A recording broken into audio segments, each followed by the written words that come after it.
Je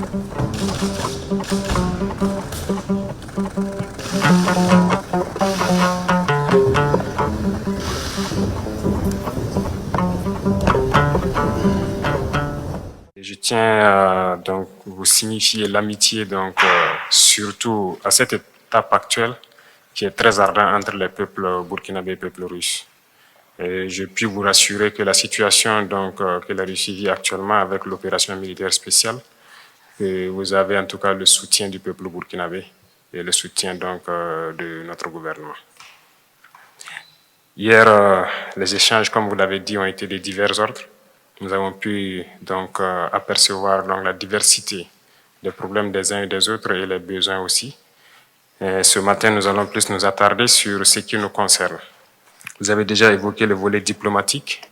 Ça a été dommage que l'ambassade soit fermée en 1992, mais je pense que nous avons déjà entrepris les démarches nécessaires pour la réouverture. Et donc, c'est un point que j'avais souligné et on souhaite que ce puisse être fait le plus vite, que ce soit l'ambassade ou la mission militaire. Actuellement, la sous-région est donc un peu mouvementée par tout ce que vous savez, donc le désir de changement des différents peuples. Voilà, nous ne dirons pas le désir de changement de partenaire, mais le désir de changement de la politique.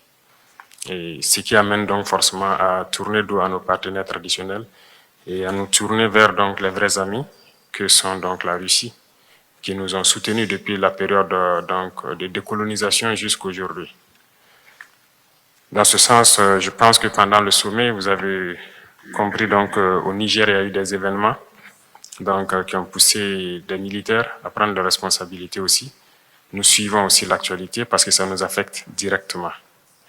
Ça nous affecte en ce sens que hier, après mon allocution, à la pause, j'ai eu des échanges avec certains chefs d'État qui pensent nous pointer directement du doigt, être auteurs de ce qui se passe dans la sous-région.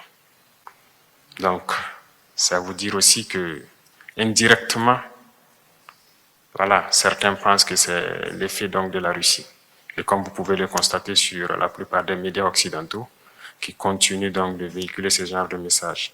Donc c'est un paramètre à prendre en compte dans la diplomatie. Il se peut que dans les jours à venir, ce pays connaisse des sanctions. Et nous devons de les soutenir tant que leur direction sera la même chose que nous souhaitons, c'est-à-dire un monde multipolaire vers leur souveraineté, en tout cas changer carrément de partenaire.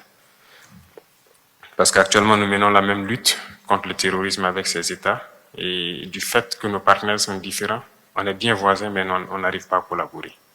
Et on espère qu'avec la nouvelle donne, on pourra se soutenir.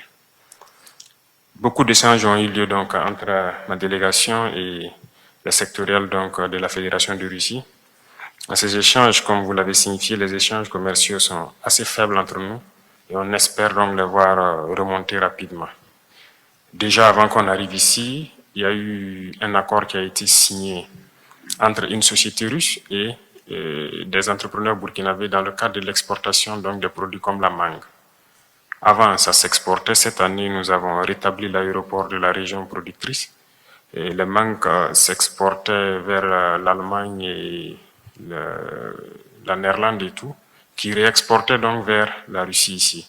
Donc nous avons jugé nécessaire d'établir ce pont aérien pour que la prochaine production ça puisse se faire directement. Dans ce sens, nous pouvons aussi à travers le commerce signifier que nous avons une diversité quand même de produits qui pourraient intéresser la Russie. Et dans les échanges entre les ministres et les différents hommes d'affaires, nous avons compris tels que la mangue, l'anacarde et beaucoup d'autres produits agricoles qui pourraient intéresser. Il y a aussi l'installation d'usines de transformation de certains produits sur place là-bas. Et je sais que beaucoup d'opérateurs russes seront intéressés par cela, ce qui va contribuer à intensifier nos échanges commerciaux. Parlant d'échanges commerciaux et d'installation d'usines, nous avons un besoin crucial d'énergie. À ce titre, c'est un point important pour moi parce que nous avons besoin, en tout cas, si possible, d'implanter une centrale nucléaire au Burkina pour produire l'électricité. Notre position est assez stratégique parce que nous sommes au cœur de l'Afrique de l'Ouest et cette position fait que du fait du déficit d'énergie dans toute la sous-région, s'il y a un privé russe qui peut s'implanter au Burkina, il pourra vendre bien l'énergie donc à toute la sous-région. Et donc c'est un point très important pour nous et on souhaite que vous puissiez voir comment cela puisse se réaliser, en tout cas dans de brefs délais. Sur le volet donc de l'énergie, toujours, il y a eu des échanges dans le cadre donc des hydrocarbures et nous souhaitons en tout cas pouvoir réorienter en tout cas la majorité de nos importations à la Russie ici.